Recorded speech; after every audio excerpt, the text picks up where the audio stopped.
And now it's time for our main event. I want to introduce our panelists tonight, our fireside chat guests. And I want to welcome everyone for coming tonight and thank you all. First, we have Joni Daniels, who is the principal from Daniels and Associates, a consulting practice specializing in management development, organizational, and training development. Next, we have Smitha Gopal, CEO of Retina. Did I say it right? I messed up the last name, didn't I?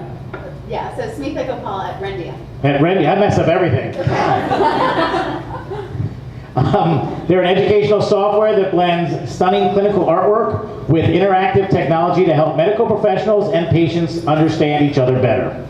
We also have Margaret Roth, Chief Customer Experience Officer and co-founder of Yet Analytics. Yet Analytics builds software products and data solutions that help organizations modernize and scale learnings and talent development. And correct me if I say anything wrong, I'm going to keep going though. Next up, and last but not least, we have Jeehye, right? Did I get that one right? Yes. CEO and founder of RedShred, a company that analyzes large and complex unstructured documents with machine learning and natural language processing. Ladies, thank you all for being here tonight. I want to ask you a few quick questions and then we can kind of get into our discussion, which I know is why everybody came out here. So can each of you guys don't mind kind of going down the line, and we're going to kind of keep it brief because I know we got a lot of stuff we want to cover tonight. Give a little bit more information about your business beyond what I've said already, and maybe kind of tell us how long you've been there. Okay. Can you hear me? Yes, we can. Okay, you can hear me, good. I founded the company in 1989. Sorry. Some of you are like, when? I'm sorry, what was that? So 1989. And Daniels and Associates does organizational development consulting, management development training, coaching, which I call consulting or guided execution, facilitation of meetings and retreats, and speaking at conferences and conventions. And then the last thing is, and other projects as assigned that fall under the umbrella of interpersonal effectiveness, leadership, human resources. So I have been at Rendia for 12 years. We were not always called that. The company used to be called iMagination. I'm not the founder of the company, which makes it sort of interesting. But so basically we have a platform that helps doctors and patients have better conversations with one another. So we have a team of artists that create animations, videos, still images, so that if you as a patient went to see your doctor, they could use an iPad or any browser and show you an animated version of the anatomy, fly in, explain different conditions, show you what will happen if the condition progresses,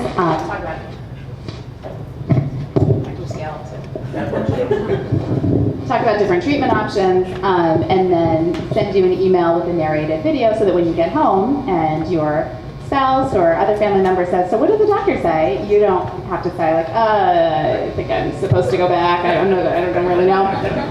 So you can get the whole care team on the same page, which ultimately leads to better patient adherence, better outcomes. I'm Margaret, Roth, with a long O. Now you all know. And so I'm the co-founder and Chief Customer Experience Officer at Yet Analytics. We have been doing this for the last 5 years.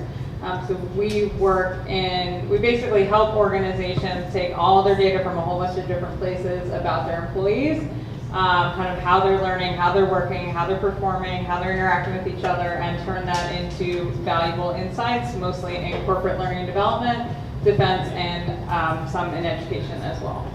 So, and I've been in a variety of different positions over the year and kind of been, have ridden the whole story of co-founder to now we have a team of 11, and we actually graduated from the Emerging Technology Center and actually are downtown in the middle of downtown Baltimore now. I'm Jeehye. I'm the CEO and founder of RedShred, and we started the company about 4 years ago. And I'll give you the unofficial reason, right? Is trying to find revenue-producing leads. That's what we talk about. But really, it all boiled down to there was a lot of stuff to read. I wasn't a very good reader. I wasn't a very good writer, and so we said there's got to be a way to figure out what I have to read, what I don't have to read. And we started with that. We started applying machine learning, natural language processing to large unstructured information, and primarily a lot of that would be public data that's available in federal procurements, grants, those types of opportunities to start, and now we're branching out to other unstructured docs. Awesome.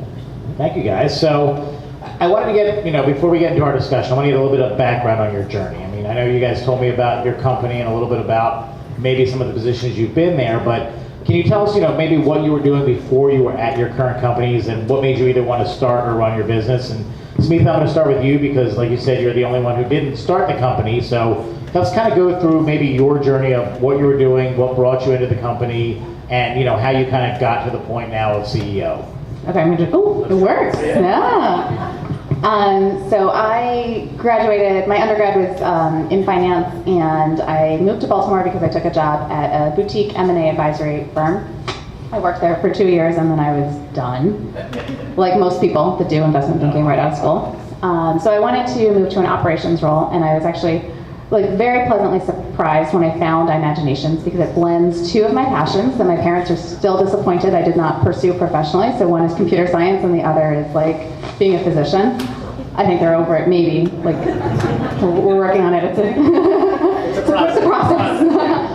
But so I wanted to take on an operations role because in the environment of deal flow, you get to know a company really intimately for a few months. You're pitching it, you're selling it, and then you're done, and you have to move on to a brand new thing. And so instead, I was really curious to dive into operations to figure out how do you run a company more efficiently, and how do you think about product development, how do you think about expanding your markets or growing market share within your current market. So really, I felt like it was all of these complicated problems rolled up into one, and I wanted the experience of really being able to try stuff out and iterate and fail and then try again. Sure. Absolutely. Awesome, thank you. Joni, your company's been around the longest. Yeah. Can you kind of tell us, as part of that, the secret to success and longevity? No, I cannot. Okay, then let's move on to... I started out as a guidance counselor, and that's all I ever wanted to do was be a guidance counselor. And I was about 5 courses into my PhD and said, oh, I cannot stand this. And then from guidance counseling, ran an alternative education program for adjudicated youth. My husband was transferred. I was a trailing spouse. I ended up being an executive recruiter in Midtown Manhattan. I didn't like that very much because I wanted to help people, not make placements. And from there, I got an OD certificate and got a job internal in human resources and training in Sun Company. Wasn't fit for a big company. Went to a small high-tech capital equipment manufacturing firm. They went from 1,500 people to 500 people in 2 years. I went to a community bank that owned 5 other community banks, and they had a $32 million loss and got rid of trust, human resources, and marketing. And all I really wanted to do was be in training and development and counsel adults and coach adults. And in the middle of job interviewing at SmithKline, the VP of HR said, I don't understand why you don't go into this on your own. And I gave him all the reasons why I would be a terrible business person. And he said, well, I think you're underestimating yourself and overestimating the competition. So I started Daniels & Associates, and I've been doing it ever since. Margaret, you actually came through the ETC program. Can you kind of share your experience with co-working spaces? Obviously, you won some awards, you got funded. I know it's a lot of stuff at once, but we got a lot of stuff we want to cover, so I'm going to cram it all at one time. So the question is, what was it like to go through the co-working? Well, it was kind of, what was your journey, before, okay, during, and kind of up to where you are now? So my story, I guess I'm extra self-reflective about this because I'm turning 30 next month, so I'm kind of being very aware of this kind of question lately. But so I went to Johns Hopkins, that's how I wound up in Baltimore. I graduated from there, did a math. I was like, I don't really want to go do more stuff yet. I'm going to do a 5th year. And then I actually met my co-founder, who's our CEO, Shelley Blake Clark. He was my professor in college.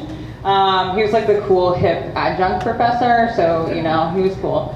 He still is. Fortunately, that's why we're all still doing this. Anyway, so kind of going through that, we had this idea. We stayed in touch after I graduated, and we're kind of how do we do something where we actually get to run what we're working on, pursue a passion, and kind of take a lot of the things that we learned being in education and start applying that to what's happening in corporate training and corporate learning and development today. So through a whole series of things that led us to be where we are now. So we went through a full 4 years with the ETC as an incubator program, which was really interesting and really enriching, I think, because you get to be around such a concentrated number of other people who are trying to figure out if their ideas are worth doing something with. And so it kind of allows you a lot of perspective and ways to kind of look at your work in multiple different angles. And you really have to make the tough decisions and, figure out how you can graduate. So we're now, again, I already said we're 11 people now, which I'm very proud of. So that's a long career. Awesome. No, that's fantastic. Jeehye, so you're kind of the new kid on the block when we talk about startups, and your concept was on the forefront of technology. Does anybody here have a startup or concept that's leveraging technology to make people's lives better? Anyone? There we go. We got a bunch of hands there. I think it's definitely a topic that's popular. I think a lot of people are interested in it as people are building their companies. So can you kind of share your journey? I know you kind of talked a little bit about how you got to, what was the reason for Reshred, but the Red Shred. What were you doing beforehand? What kind of got you down that path? Obviously, I know you mentioned you didn't like reading, but there was probably a little bit more to it, if you wouldn't mind.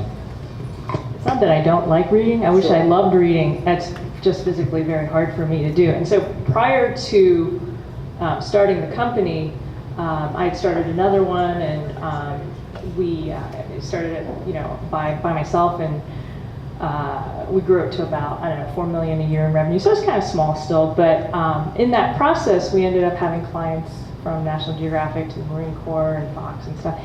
And in particular, when we were doing work for the Marine Corps, it was difficult because they would dump all sorts of system engineering policy documents and say, did this guy build this to spec? Did we do the right? And it kept happening over and over again, and we were reading the same thing over and over again, and it wasn't well written, right? This stuff was not written by magazine writers or novelists. It's stuff's been cut and pasted by government people.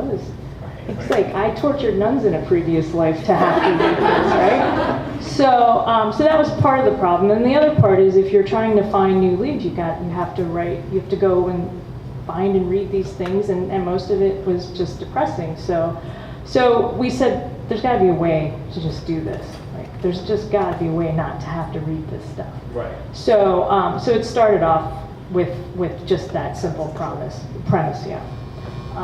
And I don't remember what else you asked me, so I apologize. No. Let's see. No, it was really, obviously the concept was using the newer technology. So it was, here's an issue that's out there. Here's a problem that we see. Here's a problem that we've experienced in previous businesses and previous, but looking at the technology landscape and how things are changing. And, you've been around for 4 years now. Yeah. So obviously the technology hasn't been around that much longer than that in theory. I mean, I know it's kind of been, it's really starting to kind of grow with, IT, or with AI and everything else that's going with it. You guys were somewhat on the forefront of it, of using it for helping you to kind of comb through the layers and layers and layers of all the documents out there, especially when we're talking about government contracts and stuff like that. Like an actual reason, not just to say you do AI. Yeah. Right, yeah, exactly. Yeah. So, like what, I guess kind of, obviously the end goal was there, but what was that journey to say, hey, we can do this and we should do this and all that?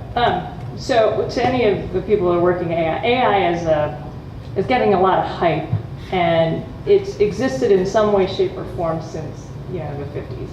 But the processing power, some of the newer tools and algorithms have enabled sort of the democratization of it. But when we started, we were doing, before they called it AI machine learning, we were doing semantic analysis on these documents, trying to figure out, hey, what was the same, what wasn't, and not have to rely on keywords. So when we started this and we went to people foolishly and said, hey, we built this cool thing, give us your data and we'll do something awesome with it. And can imagine the answer was, go pound sand. We're not giving you data. Right. Like, go away. So we said, what can we do to start getting this and proving this out? And that's why we picked this large unstructured set. And it was very difficult because people just said, you're nuts, you're crazy. And now the hype cycle has just gone a little bit the other direction where it's, can it read my mind? Right. So that's kind of how we dealt with this sort of AI part of it. Awesome. No, that's exactly what I was looking for. So perfect, spot on. So obviously the topic of what we wanted to discuss tonight, now we've gotten a little bit of background on each of you and your journeys and where we are now.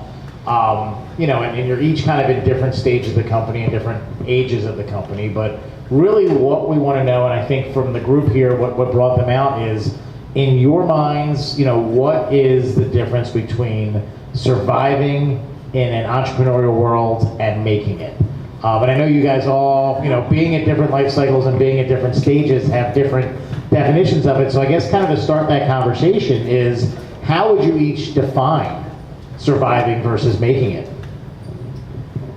Well, I'm going to cut in and add a little color to this. So the three of us have been mentored by Joni for the last 4.5-ish years in a executive women's roundtable group. So this has been something that we often, over the years, as each of our companies and each of the things that we're dealing with has changed, have been trying to figure out how do we measure success? How do we know if we suck? How do we know if we should, just get up tomorrow? So that's kind of where this topic came from. So I think one of the things, without going too far into it yet, with the first person on the mic, I think one of the big things is that as an entrepreneur, as the years go by, really, and years are actually weeks, and weeks are, a really long time. But the goalpost is always moving. So we're always trying to position ourselves for the next challenge that's coming up, while there are new challenges that are sweeping the rug out from underneath our feet. So you're kind of building it, driving it, running it, testing it, doing all of these things at the same time, even though the target's always moving. So I think that that's one of the big things that one of the big topics that we've often talked about is how do you even plan for what's next when you haven't even figured out what's happening now? Yeah, I agree with the goalpost is always moving, and there are things where you feel like, if I can just hit this benchmark, it's gonna be great. And then you hit it and there's a new set of challenges. So I remember sweating over making payroll every 2 weeks and sort of being okay, how much money do we need to bring in over the next 4 days so that we can make payroll and be able to pay everyone? And there were times when I didn't get paid myself because it was more important to pay everyone else. And I remember thinking if I could just have any visibility into what we're going to make next week or next month or in 6 months, oh my God, it's game changer. It's going to be done. And then we shifted our business from a perpetual software license model to a SaaS model, and our customers pay us monthly, and they're on a contract, and we know the credit cards are going to process. So with a fair degree of certainty, I can tell you how much money we're going to make over the next 11 months, and it's enough to make payroll. And I don't feel at ease because the challenges have just kind of morphed into the next set of things to figure out. So I don't know if you ever feel if you've ever made it. Yeah, it's surviving, not thriving, surviving. I like it. For me, how I define success changes and changed. And so it, like has already been said, it's a constantly moving target. So when I first started, it was, I just want to get clients. And then it was, I just don't want to argue about fees. And then it was, I just want a cadre of little Jonis and little trainers to go out and be ambassadors and so that I can be we can have multiple programs going on at the same time. And then it was, I don't want to have to, I don't want to have to go out networking every night. I want the phone to ring without me stoking the fires. And then it was, I just need to make this much money. And then it was, I need to be able to teach at this school. And then my son was born, it was okay, I just don't want to travel. And then it was, I want to be home at a certain time, or I don't want to work on the weekends. And then it was, I don't want to have to argue about what I do and what my fee is and if it's fair, and I don't want to have to always negotiate price. And so it constantly is evolving as the market evolves, as my needs as an owner evolve, and as also in my line of work, the trends change. So if everybody wants this program, you've got to design, develop it, but then they want something else, and so you've got to be at the front end, but nobody wants to be the first. So you have to say, who else knows you, likes you, trusts you, and where else have you done this? And then one of the things that changed for me was I moved from Philly to Baltimore in 2005. And so bringing the organization here and learning about a very different marketplace, you think that if you have a brand and you have a web presence and people know your name and you have coattails and a website, that's all you need. And I found that Baltimore is very much that is not the case in Baltimore. People were like, well, who else do you know that I know? And who else have you worked for that I know? And even if I said, well, I taught at Wharton for 10 years, they would say, yeah, but I don't know anybody there. So it's trying to figure out, okay, how do I attack this market and stay viable? I don't know what to say. It's tough to follow. I mean, I think the common theme here is you never feel like you've made it. There's always something there in front of you if you're trying to do the next thing or grow. And this goes from sweating payroll and existential crises to even winning a big contract or an award. It just it's very fleeting. It feels good for about a couple seconds, and then you go, okay, what do I have to do next? Because the problems always change. So I think, for our group here who's, in the entrepreneurial world, who's either starting out or somewhere along their journey, really the takeaway is, in order to be an entrepreneur, you can't really ever get comfortable. You can't just rest on your laurels and say, hey, I've made it, let's just coast through it. If you want to do that, go work for someone else, go collect a paycheck and call it a day at the end of the day on Friday at 5 o'clock and come back in 9 o'clock Monday morning and say, let's pick it up again. But as an entrepreneur, it's always kind of with you. So making it is, you always are making it, but you're always also surviving. I have a funny thing to add, just anecdotal. So I was talking to one of our advisors, and he's exited a long time ago, and he's worth a ton of money. And I said, I can't wait till I can stare at my navel for a month. And he's been out of this thing for over a decade. He goes, I didn't feel like that for years, so you're not going to get that for a long time. And he was another startup success that really just started building it. So I don't know that, like you said, I don't know that you ever feel like you're in a comfort zone. Yeah, I think the other thing that, when people have, often people have, especially if we've been in this for a few years, people are like, oh, so how would you describe this in very simple words? So I think the thing that I always try to tell people is that whether you are an early startup employee or a startup founder, the whole thing that you're creating is relentless. So it's going to be intense. It's going to be coming at you. It's going to be changing. It's all these different things. I think that that's part of maybe what makes entrepreneurs have that level of grit, that you're okay never having the comfort. You're okay. You might not be, it's not like I love being uncomfortable all the time, right? Like that's my favorite place ever, but you're okay with it and you can handle it, and you can maybe turn those crazy things that are happening in your head that's like, oh my God, we are not going to make payroll next week. Like, how do we get ourselves out of this hole? And be able to still lead and motivate your team to do the things that they never thought that they were going to be able to do either. So it's that constant relentlessness that you have to both be able to take and then also control. Well, I think it really comes down to the challenge. The reason that a lot of us get into the entrepreneurial world as opposed to, and the reason even that, you have that drive. If it became easy and it became second nature because, hey, I've made it, I don't have to do anything, my team's got this, I can go on vacation. And sure, there's people that are like that, and sure, there's businesses that allow you to do that, but you don't have that entrepreneurial drive then. The drive is what I think keeps you going. And I think also, like I think you've all said, you hit that success, you hit that point that you want to hit. and then there's 10 more points ahead of it. That's what keeps the business going. And if you're not growing, you're shriveling up and you're dying. And I think it goes back to the saying of you can sleep when you're dead. But if you want to challenge yourself constantly, then there's got to be that next challenge. Otherwise, why are we doing it? But at the same time, does that mean that we're just always scraping by and that we're just making it? Or does that mean that, hey, we've succeeded and we're constantly succeeding, and once we hit that success mark, now there's another success mark we want to hit. That's why we're entrepreneurs. We're not going to rest on our laurels, but we're going to say, hey, we've made it to this point. What can we do next? How can we grow this business more? Because, Margaret, you've got 11 employees, and that's awesome. But is the next goal 15 employees? Is the next goal 20 employees? She's I don't like know. 25. Right. You're like, Well, but here's the whole thing. million. Everybody's got different goals, I think. So it's what do you set as that next challenge? What do you set as that next goal?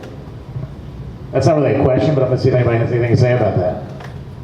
I will say something about headcount. So yeah, we have almost 30 employees, and so maybe another I felt like I made it, was when we were able to shift the approach to talent acquisition from I'm going to hire this kid that I think he can do everything. His resume, at least his resume says he can do everything, into hiring more specialists. So I think at a certain point you get from wanting a few hungry generalists on your team that can kind of just shift and pivot with you and figure out whatever project you're working on next, to being able to say we have this defined need and we think we're going to continue to have this need, and so now it's time to hire somebody who's an expert in that thing versus somebody who's just smart and scrappy and is going to learn and figure it out. So, and obviously that, having that comfort level, I guess, to be able to say, hey, I don't need to just grab somebody off the street that I think can do everything, but that I can really diversify and say, I need this, I need that. Obviously, that's another level of success. But would you really even say, the topic of tonight's conversation was, success versus making it. Is that even a thing? Or is success actually making it? Are they actually one and the same? And really, what we kind of position tonight as is there one versus the other?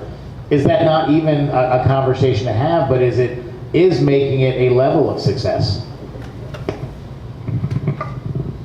I think that there needs to be, for the successful entrepreneur, a comfort level with ambiguity.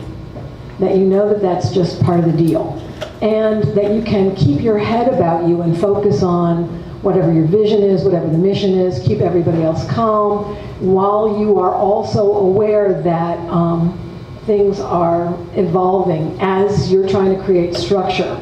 And oftentimes, entrepreneurs either become addicted to that excitement and that feeling of, I don't know what's going to happen next, or they hire in folks from established organizations that really like structure, uniformity, repetition, and those two things have to live in harmony. And that can be very, very challenging, I think, for entrepreneurs. But I do think that the comfort, I often equate it with being a real estate agent. Real estate agents never know what they're going to make until they've made it. And every year, they start all over again. And there are some people, it's reputation, and they maybe are known for a certain market, and a lot of people who are customers are ambassadors on their behalf. But it's being comfortable and knowing that you've got whatever it takes to bring the stuff in the door. And you know how to make it work when the market is down, when mortgage rates go up, when there's not enough houses in the neighborhood to sell. You know how to keep things afloat. And that's really what an entrepreneur knows how to do. All of that stuff, and keep their head straight.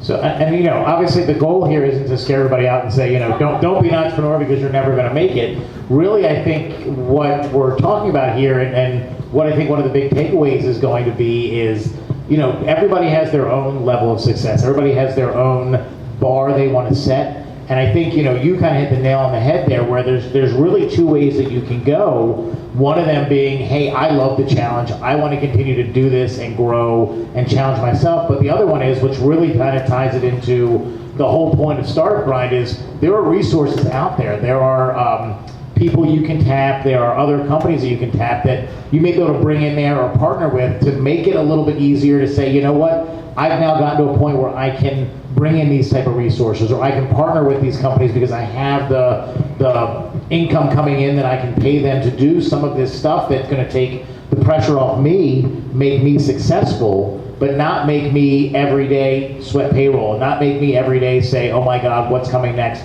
I don't know if I can handle it. I know I can because I have the resources that have handled similar things. So really it comes down to, personally, you know, what do you define success as? What do you define making it as? And where do you want to be? You know, making it is really a level of, I want to continue to challenge myself. You know, I've made it to this point, I want to continue to make it, or I'm successful and I just want to continue to coast on that, and here's what I need to do.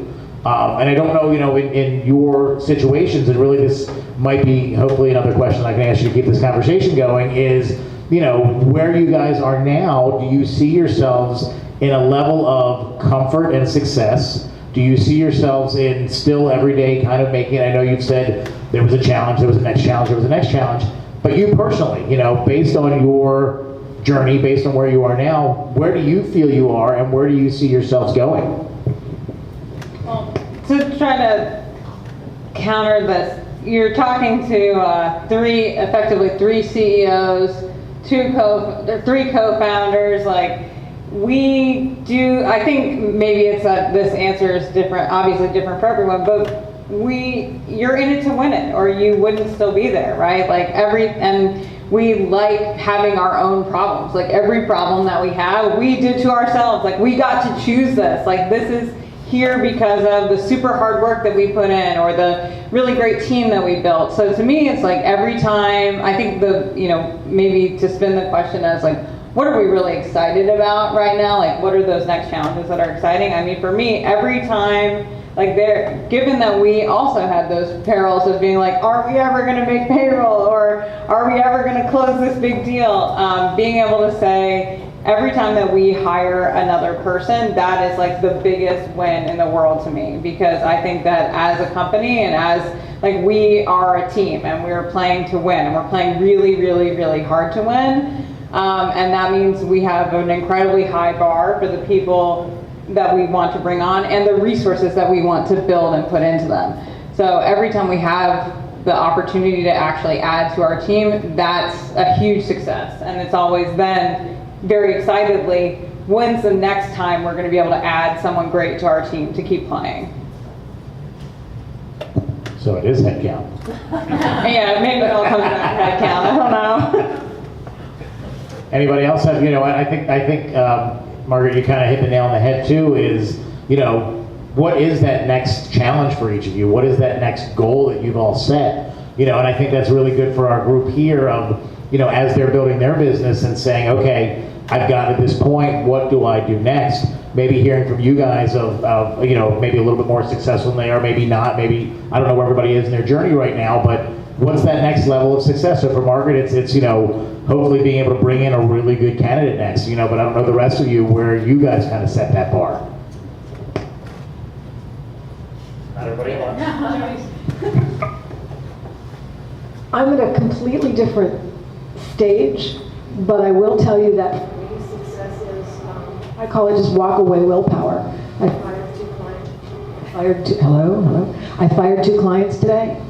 I told somebody else it wasn't a good fit. The phone keeps ringing.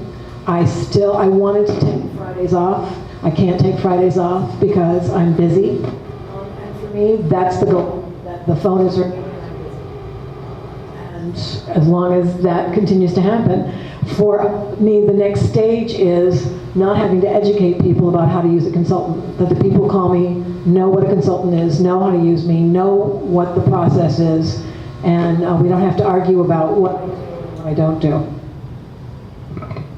So I think for you, it kind of comes down to the value of you. Yeah. And people understanding the value of you and being able to say to them, I don't need your business, you need me more than I need you. And I can say no, I can say I'm not working on Fridays. That's kind of that next goal. And obviously you've to an extent hit it, but it's still continuing down that journey of saying, I feel like I've hit a point now where I know my value, you should know my value, my clients that I have know my value, and my clients that don't appreciate my value don't get my value. Right. And it's the service. Oh, hello. It's not just me, it's the service. If you want to hire an executive coach, that you make time for the coaching engagement. It's not oh, I didn't have time, or oh, can I talk to you next month? If you want training for your employees, that you're invested in performance management, and it's not a check the box, it's actually understanding how managers can follow up. So it's understanding the value of the service and the way I provide it.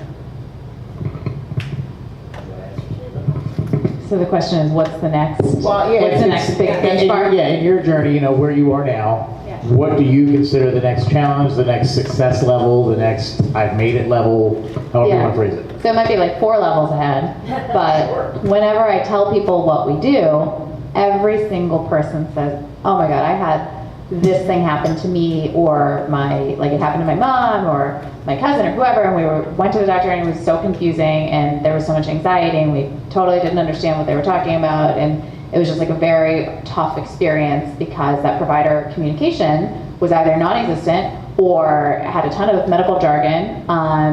So every single time I meet someone, they say that.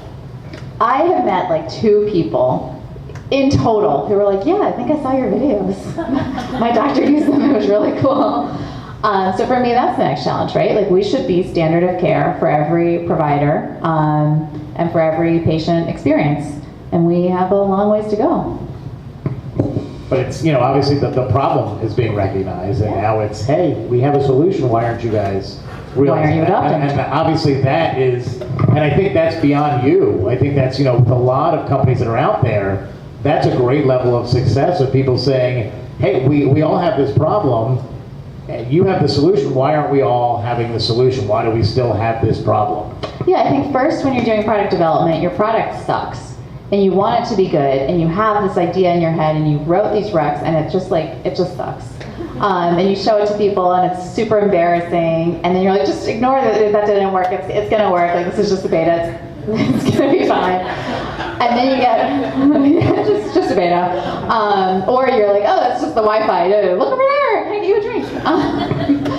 And then your product gets a little bit better, and then you're like, but wait, why don't I have the traction that I thought that it was that my product wasn't good enough, and now I have the functionality. Why isn't everyone using it? Why hasn't this gone viral? Why aren't we the next Instagram? And so it's at the very beginning, I think you're like, if I can just get the product good, and then when you get the product decent, you're like, but where are all of my users? And then that's just a slog. I think that's the point, that every part of it takes longer and is harder, and changing people's perceptions, changing their behaviors, making your thing a habit for them, it all just takes a lot of time and energy, and you have to be patient and relentless and maybe a little bit crazy. Probably a lot crazy, but Maybe a lot that's part, crazy. yeah. But and I think you're right. I think it's now that the excuses are done. We're not a beta. It's not the Wi-Fi. Our product is where it needs to be. Where are the customers? It's and I think for everybody here, it's kind of you go through this journey of building it, perfecting it, testing it. It's broken, fixing it. There's bugs. We got it right, and now the people should be lining up because this whole time we've been doing this, they've been waiting for us to get this right. And now that we've got it right, where are they? So it's the journey almost starts over again because you really can't push yourself out to everybody while you've got the excuses. So you've gone through this whole process of building the MVP and getting the bugs out and getting out of beta, and then you can start the process of growing it out there to the masses. And hopefully through that process of MVP and betas and all that stuff, you've also tested it and said, we know people want this. We haven't gone through this journey saying, I hope when we're done all of this, people want this process or want this product. They do. We've proven that. Well, I think the other thing is that you're also, 3 of us have very specific, very hard, very technical products and markets that we serve. So the other piece is, are you able to educate the market at the same time that they're recognizing that they have the need? So that hopefully, why we're all here, so that those 2 things will meet at the same time, and that's when, the mystical, it will turn on and everything will be, and you will have made it, that's when it happens, allegedly, that's what I've heard. If you build it, they will come. Well, I think, or if you've educated that, if they have the need and recognize it, right, I think and it comes you down built to it. Right. And a bunch of other things. Right, a bunch of other things, right. The combination of product development and marketing and making sure that at that pivotal moment, you're able to kind of combine the two where the market knows who you are, you've got the product to solve this problem that's out there, but maybe they didn't know there was ever a solution, and then of course it doesn't just happen overnight, so it's waiting for it to grow, knowing that you've got the best product, people coming up to you, I mean, you said it right there, when people come up to you and you're like, God, that happens to me all the time. Well, I have the solution, why aren't you using my solution? But again, I think that comes back to making it versus success is now that's another level of success. So you've made it, you've got this product, it solves the problem. When people come up to you and you say, I wish there was something out there that could do this, I have it. But now the level of success is you not saying, I wish there was a solution, you saying, thank you for the solution, and here's my money, of course. And I think that all goes hand in hand. I think what you're doing too, Jeehye, I think that's a huge one because a lot of people, I personally have dealt with government contracts and tried to read through that, and I'm like, oh my God, this isn't even in English. What is going on here? But of course it is, it's just written in government speak, and it's 50,000 pages to say two things. That's a huge problem, and not knowing that there is a solution with Red Shred that could come out there and say, you don't have to read 50,000 pages to figure out what makes sense. So, you guys have hit that point where we've got the solution. Now the people need to know, and I mean, maybe you're past that point, but really, it's where do you go from here? I'm going to put you on the spot. Let's go this way. Oh, wow. Yeah, congratulations. Yeah. Congratulations. You made it. You're on spot. So, for me personally, I have this sort of North Star of wanting to be able to get what I need very quickly and then understand how it's related to other things. And in this case, we're talking about documents, information. Because I feel like I've suffered information overload on top of not being able to read very well. So I wanted to be able to get a way to get to what I need very fast and get to a no quickly. And we just happened to start with these procurement type documents. So that's the ultimate, that's how I know I've made it. Maybe that's a foolish kind of North Star, because I don't know that you'll ever make that because the technical complexity is so difficult. But the good part of that is it gives you little guideposts to hit and milestones. So even if you're having a really bad day or something didn't go well, you know that you're trying to get to that point, that horizon.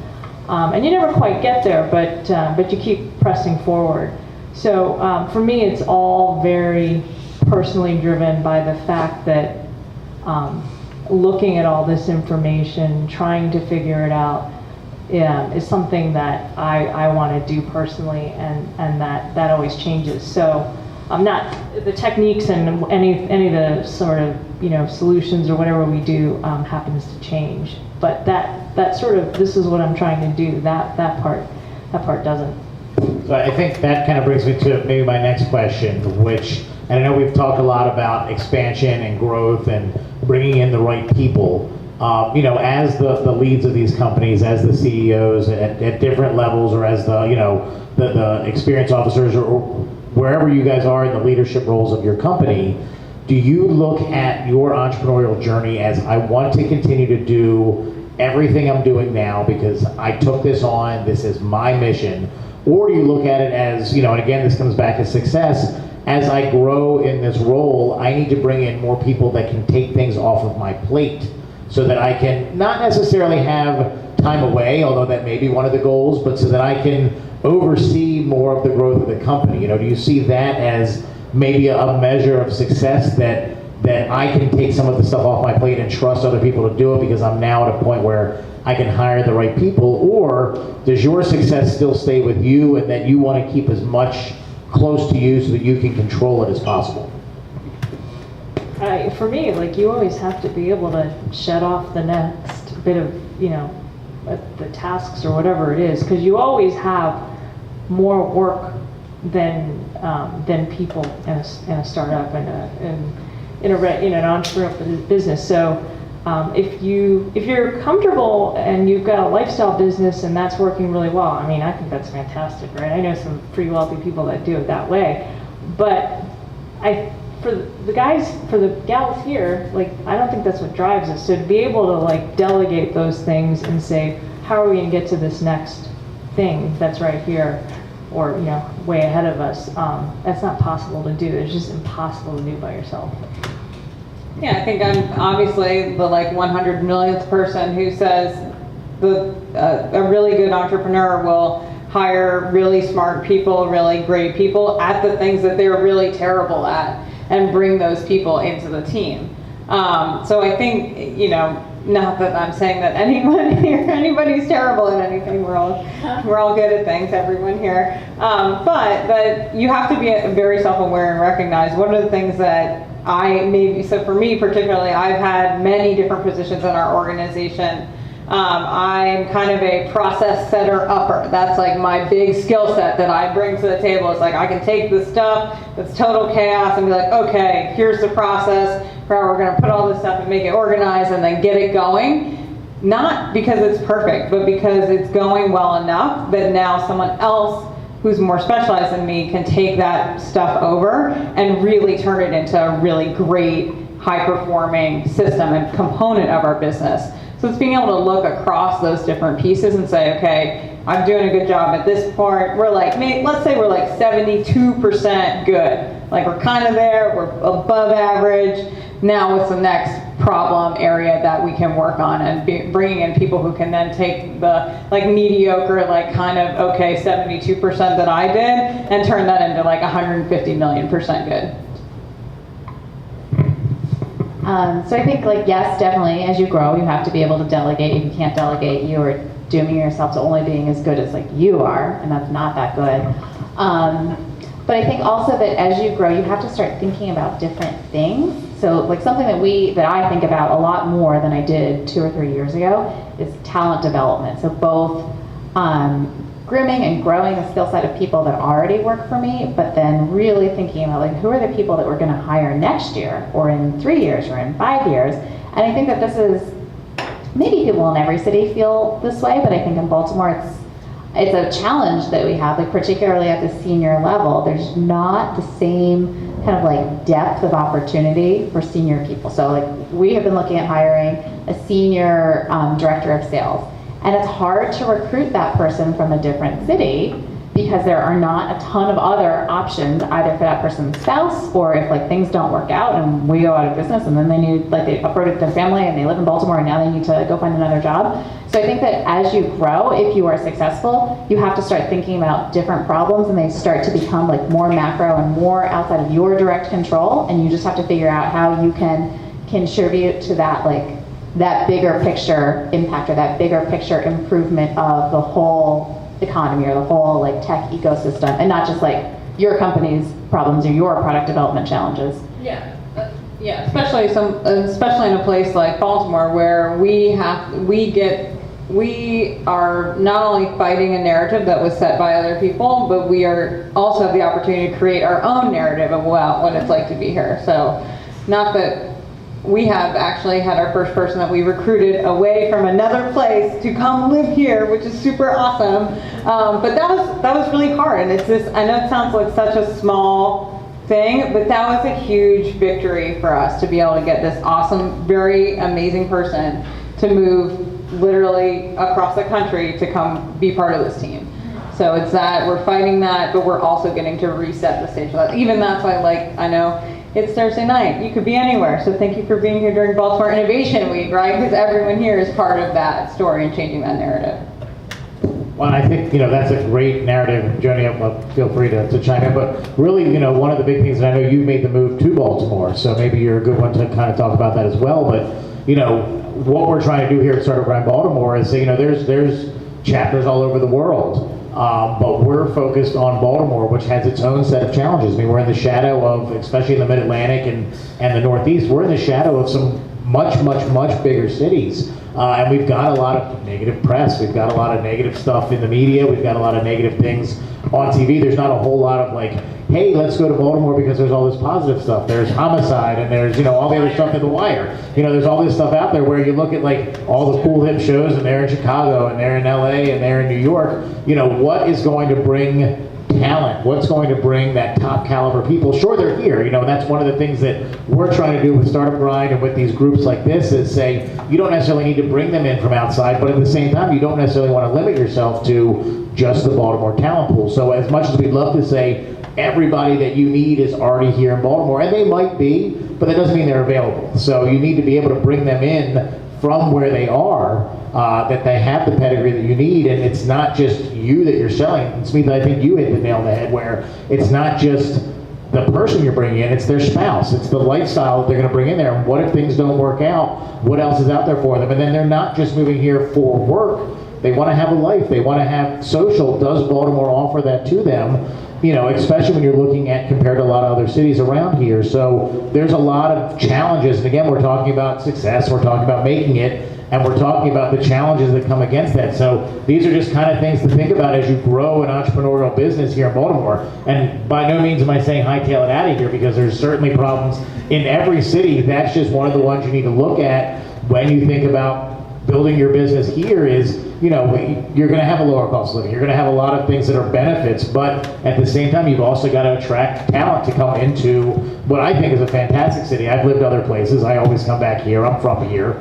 I'm representing the city in Startup Grind, but I know that there's other things out there for people that may be more enticing. So again, we talked about challenges to say, hey, I'm successful in making it. That's another one you've got on top of it is the city itself. Yeah, and I mean, to clarify, I think that Baltimore has those challenges. It's not a PR problem. It's not that externally people think the wrong thing about our city. I think to a great extent, they think the correct thing about our city. It's a city with very deep inequities, more so I think than a lot of other places. And we have a very troubled past that until we confront it and address it and fix it, I think is going to continue to be problematic going forward. So it's hard because I think we do want to attract talent. We want to spin a positive story and tell people about how great it is here. But I think we also have this responsibility to figure out why is it not so great, and what is as entrepreneurs and as job creators, as the job creators of America, what is our responsibility to make it better? And so if there's a talent pipeline issue, it isn't just let's go poach some people from DC or Philly or New York. It's also let's figure out how do we make the kids here have enough skills so that they can do the jobs that we are trying to hire for. And as one person, that feels very daunting, and it's much easier to just pay a recruiter to bring someone in, but collectively we have to figure that out. Yeah, well, I think as a leader in the city, and again, this is going to go a little bit off topic, but as Startup Grind Baltimore, as entrepreneurs in Baltimore, part of what we're doing is we're building Baltimore. Baltimore is only going to be as strong as its people. Baltimore is only going to be as strong as its companies that are in Baltimore. And as we see, we see companies leave Baltimore. We see some companies come into Baltimore. But we do see issues in Baltimore. You turn on the news, and yeah, sure, you can turn on The Wire and Homicide and see terrible things. You can also turn on Channel 11 or Channel 13 and see horrible things too. And you can drive through the city and see gorgeous, beautiful, serene, and then turn a corner and it's completely different. And not all cities are like that. And I'm not saying not all cities aren't like that, but is that part of that challenge of success is not just making your company better, but is it making the city and the community that you're serving and that you're in better? So I hate it when panels go down this direction You're where welcome. we all You're welcome. talk how hard it is here. So I'm just going to say, instead of answering kind of all that, I think that as business owners, people in the startup scene, there really isn't an industry that is more of a hot topic than probably everyone in this room is involved in some, if you're in technology, most people have something to do with technology or business, right? There's not more national attention to another sector of the job market or the business market than tech writ large. So I think part of it that I see, having been in Baltimore for over a decade now, is that we have these ebbs and flows of how the community, the tech community specifically, is connected or unconnected. I think right now we're in a moment where it's very very siloed, it's very distributed. We have kind of, cyber tech, we have tech, we have med tech, we've got health tech, we've got whatever, all these things that it sounds like there's a whole bunch of people doing a lot of really cool stuff, but they've somehow like,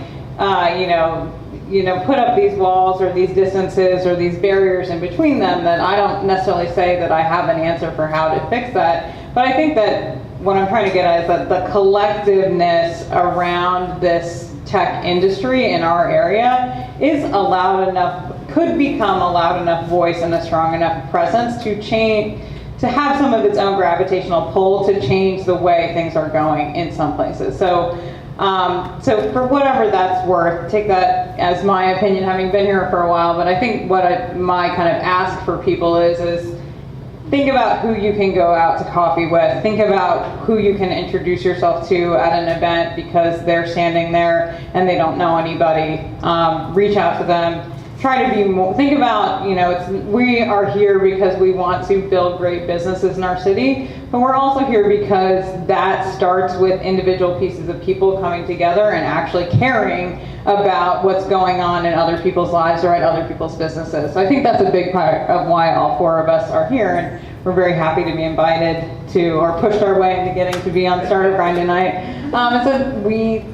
That it has to be, it's individual pieces making a better place, which I know maybe sounds a little lame, but I think it's real. And I want you to know that when I first moved here, I tried to get involved with the tech community, thinking this would be a good market.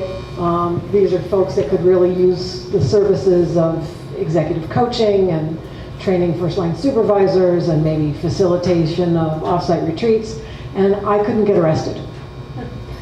People basically said to me, the technology speaks for itself. We don't really need your help. Like, all right. The beauty of this area is it's not that big. So technology wasn't going anywhere. So I went where I could get traction.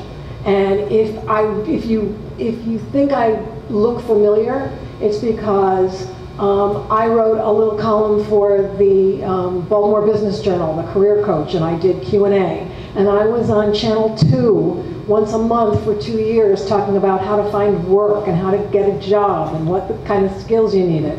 And I went out almost every night and networked and did a lot of stuff for just the visibility. And then the technology folks opened the door and suddenly people did know who I was. And they said, yeah, maybe we could do some coaching because maybe we don't know everything and maybe the technology isn't speaking for itself, or maybe, I don't know really how to manage, I only know how to do certain things. And so what I can tell you is that this city, more than DC and more than Philly, you can get traction. You can go out and hustle your butt and you can get traction and you can meet people and they will open the door. It doesn't have to be everybody, and that's pretty much what I learned was not everybody has to love you all at once. All you need is a few people to open the door, because as everybody in this room knows, it's Baltimore. And if you don't know someone, you know someone who knows someone. And eventually your paths will cross. And probably the most ironic story is I had been here for maybe a month and I met someone and they said, oh, you should meet so-and-so. And I go, oh, I just had coffee with them. I go, well, there you go. And I go, wait a minute. You mean I've already met everybody I need to meet in a month? Because I didn't understand that Baltimore is the consecutive circles. And so, if you are out there hustling your butt, you'll get traction. So I think that leads me into kind of wrapping up kind of our discussion here. For the group here, and Joni, I think you've already answered this question, but what are the life lessons that you've learned, as you've gone through the journey up till this point that you think would be really good, whether it's about the city, whether it's about growth, whether it's about whatever, that would be really good to leave as kind of imparting words on our group here tonight?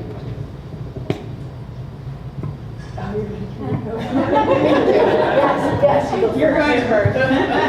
Congratulations again. Take initiative, that's a lesson. There you go. What have I learned?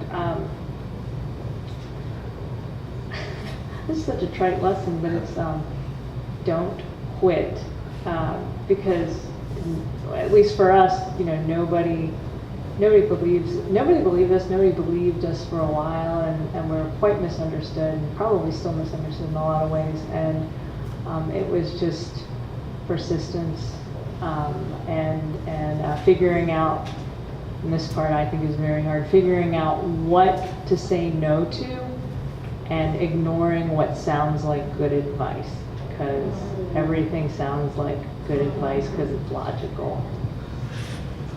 There's a lot of laughs on that one. I would say that everybody who, when you're starting out, you feel like nobody and everybody else feels like somebody. And I think that one of the big things when you are starting out and you feel like, and maybe people really are working against you, or maybe it's just your crazy brain trying to tell you that you're not good enough, but I think the biggest thing that you can do when you think everything is set against you is to show up, right? Because that is the extra effort, that's the extra initiative, that's the other bit of work that someone is going to not show up, and if you're there, you have a higher chance of winning. Even if it is like a tiny victory that maybe is a business card that's an introduction that gets you to someone who maybe invests in your company 3 years down the line. It's about building your network and actually being a person who shows up and building that credibility over time to who you are. And yeah, just show up. Be nice to everyone, not just the people that you think can help you, but the people that you can help.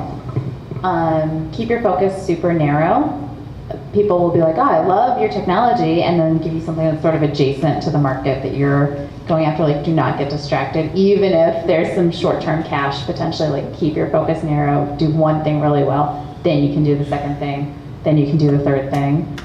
And then if you name your company something that you decide is going to hold you back and limit your markets, maybe because it has I in the name when you want to be all of medicine, do not wait a decade to change the name. So basically, don't kick the can. The things that are hard today, they are not going to be easier tomorrow. It feels like maybe they will be because you're going to have more money or you're going to have more people or horsepower or whatever. Like, no, nothing gets easier with time. Just suck it up and do the hard thing today. Don't wait. Okay, so I was going to say 3 things that I think make sense. One is clarity of your goal, your mission, your brand, your whatever it is. Clarity, be able to articulate it, be clear about what it is you do and your services and your product. That said, don't be so sure you have to go in the front door if there's a side door that's open. Okay? Because sometimes the goal is just to get in the house. And so that's another thing I've learned. And the third thing is something my mother said, and so it's really for women, but men will understand it's the same thing, only different. Don't go out without lipstick, is what my mother used to always say. Meaning, you don't know who you're going to see. You are always the ambassador for your brand. You are the company. You go out and you are the ambassador. So always, guys don't always wear lipstick, but always be ready. Always look exactly the way you think the brand should look to the public, because you never know who you're going to see and who's going to see you. Awesome. Thank you guys very much. Really appreciate all you coming out tonight. This has been incredible. Let's do a quick deep dive into how we can fix fault. No, I'm just kidding. Does anybody in the audience here have any questions that they want to ask before we kind of wrap up? Go right ahead. Come on, grab the mic. Oh, there you go. So great insights. Thank you very much, especially about changing the name of the company early on instead of waiting for a decade.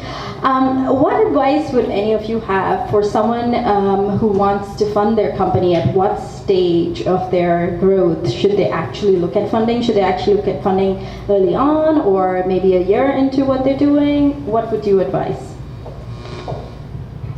So we've been bootstrapped since inception, which is not common. I think you have to think about how much speed to market matters. If you have an idea where quick traction and gaining market share is like the most important thing, and if it takes you like 2 years longer because you're funding your growth organically, somebody else is going to come along and eat your lunch, like you should take funding right away.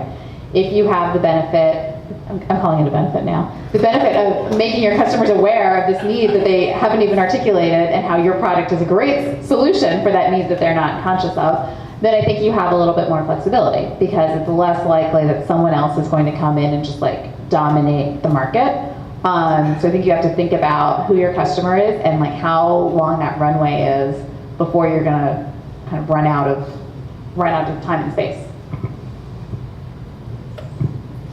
There we go. Anybody else? Here we go, right over here. Come on up. Grab the mic. I have the worst outfit on today, like no lipstick, bad hair, everything. So I have been in startup for the past few years. This is my third time around. I did come here from DC, and I'm in sales, and I am a woman that thought that the sales route would give me the grit and the need that I needed to launch my own business eventually. It's hard, right? Like, it's really hard, and being on really small teams for me is really hard. Like, I didn't have any coaching or anything. Like, my parents are from Compton. They're not like these great business minds. And how do you get to the point where you're not scared enough to go out on your own, right? Like, I feel like I have a really great idea, but I'm just like such a chicken shit, and I don't know how to like get past that point, because I never feel like I am the smartest person in the room. Like, it's that the fraudulent, like, do I really belong here? Yeah, imposter syndrome. It's like something I struggle with. I don't really belong here. All the time, right? Someone, anyone. I don't belong here, so she can. That's a tough one. So, to your one point about imposter syndrome, I don't think that happens to dumb people, not dumb people, or people who aren't aware. That Dunning-Kruger happens to them, where they have no skills whatsoever and they'll decide to do it. So it's probably not that. You can probably learn and fake it till you make it. I hate that saying too. In terms of what you said, being too afraid, I don't think that fear ever goes away. For me, when not this business, but when I did my previous one, somebody said, "Why the hell are you doing this?" And I said, "Well, I thought about it, and I didn't want to be, on my deathbed regretting that I never tried. Like, even if I failed and tried, I would know, but I didn't want to go off without ever knowing that I did something about it." So for me, that was the decision, and it's still scary. It's still scary to like cold call someone. It's still scary to like, I'm an introvert, so I'm terrified of this room right now, right? So you just have to kind of practice. Yeah, and I think probably the other thing is, so if you think, am I the only person in the world that thinks this is a good idea, right? Like, that's probably the other side of not being sure if you should do something. So I think I like to spin the question. I think this is part of really, a moment of genesis for our company, is that so our name, this is like a long way. Our name is Yet Analytics, kind of weird, right? Yet, Y-E-T. So we also had a terrible name. We were the only company to ever register their company, LLC, with "an," like the article "an" as the beginning. Like, most people use "the" or "a." We chose "an." You can look it up. So we decided to change our name. It was really hard to do that. So we tried to be very mission oriented about, like, what are we trying to do now, and how are we going to make our name part of that? And so through weeks and weeks of trying to figure it out, we said, get rid of all the ideas. Like, all these ideas suck. Like, just erase everything. Like, start over. And I said, we build technologies for the things that don't exist yet. And Charlie came out of his office and he was like, that's it. We are Yet. Like, that's what we're trying to do. And what I say, so we're Yet Analytics, because that's really what we do, is the analytics part, but the Yet part sounds cool. It's a good story. But I say all this to say that when you realize that the thing you want to do is, and you're the only person or the only team that can do that particular thing, to make the world the place that you want to live in, then you should do it. Even if everything is stacked against you, even if you don't have funding, even if you don't know exactly how it's going to get going, you need to start. Because you are probably the only one who's going to think of it. I think also find yourself a network of people to help you and to like pick you up off the ground when you're like, oh my God, this is terrible. Why am I doing this? This is the worst idea ever. Because everybody feels that way at some point. So you need people that are going to be like, no, it's okay, and be your cheerleaders, or to also tell you when it like actually is a bad idea. So you need to like find those people. Any other questions out there?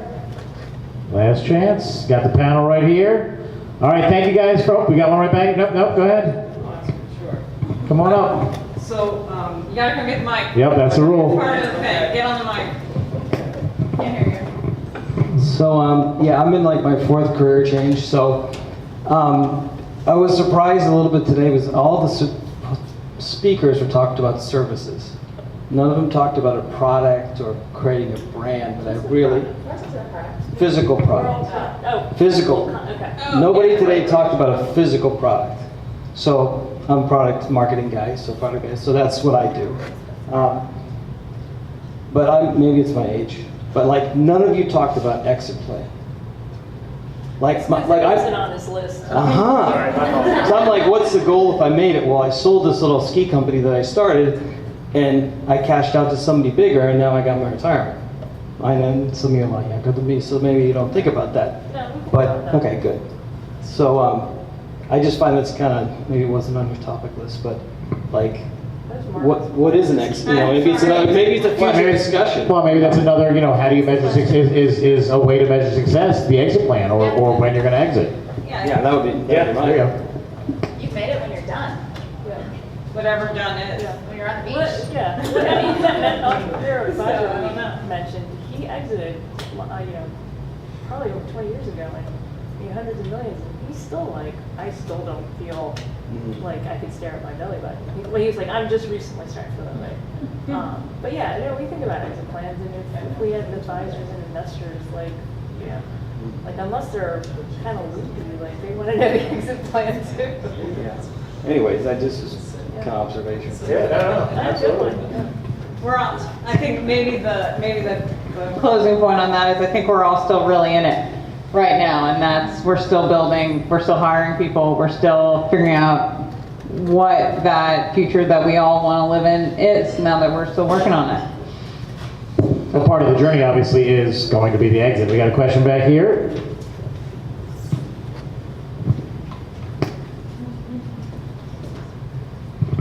Let's say, hypothetically, day one for each of you was next Thursday.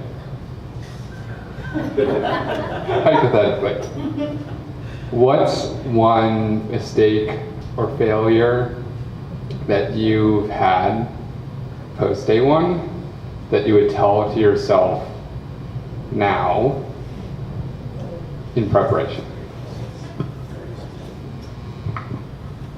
I think earlier somebody said, if you build it, they will come. If you build it, they will never come. They will never care. They will never give a shit, right? I would talk to a lot of people who you think are going to be your potential customers, because one of my big mistakes is, something that looks good on paper just doesn't stick, and something that sounds completely moronic, you're just like, why is that catching on? And so you can't necessarily trust what a customer is going to say. And to Smitha's earlier point, like if they start blue skying, that sounds great, it makes you feel good, but it's actually trash. Like watch what they do and what they're going to act on, as opposed to what they're going to say. Because for the most part, people try to be nice to you. They don't want to make you feel bad. So I talk to hundreds of people first. That's what I would do. I need more time. I mean, I building off of that, like talk to as many people as you can, figure out the best practices. Hopefully you have an original idea for your company, but that doesn't mean that your execution should be original. Like use best practices. Do not reinvent the wheel. Do not feel like you have to figure everything out on your own, because that's how you're going to prove that you're really smart and you're a real entrepreneur. Like, just ask other people what has worked for them. Get yourself some mentors. Like, don't be afraid to copy. Like now I live to copy other people's good ideas. Right? Like if the product is still original, but I am totally going to copy your sales strategy or your like content marketing strategy or whatever because it worked for you. Like I'm not going to come up with something original. And we wasted a lot of time trying to, like thinking that we had to build everything ourselves and think about everything and it all had to be new. Like it doesn't have to be new. Just copy somebody else. I think the biggest mistake I made, and I made it repeatedly, because I couldn't believe that the first time was a mistake, was hiring people and listening to them, and they did not have a clue about my clients. And they were all about scalable and, franchises, and you can institutionalize this, and you can, and I thought, this sounds so great. It sounds so great.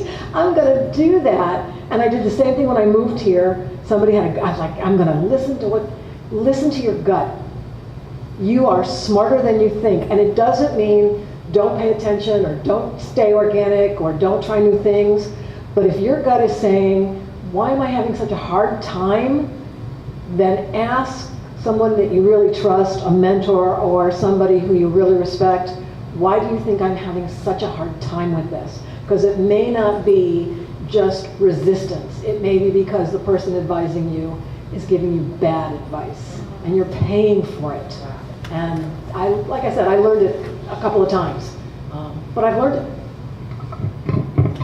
Okay, thanks for giving me what I need so I could have more time. I think that the mistake that we made over and over and over again, and I only really see it clearly probably now within the last year, is that if you are trying to make a decision, you're presented with some type of challenge, like should we hire this person or not? Should we do this thing or that thing? If you only are evaluating a decision where you only have two options, it's either we're going to do this or we're going to do that, you should not make the decision. You should stop and say, what are the other options? What is the third thing? What is it that I'm not seeing? Because that, whether it was, since we've talked about hiring a lot, and hiring people, we've made that mistake. And features on software, we've made that mistake. And ways to go about naming things, we've made that mistake. So it's all, if you only have two choices, just stop what you're doing and try to figure out what are those 3, 4, 5 choices that you could be making, even if some of them are crazy.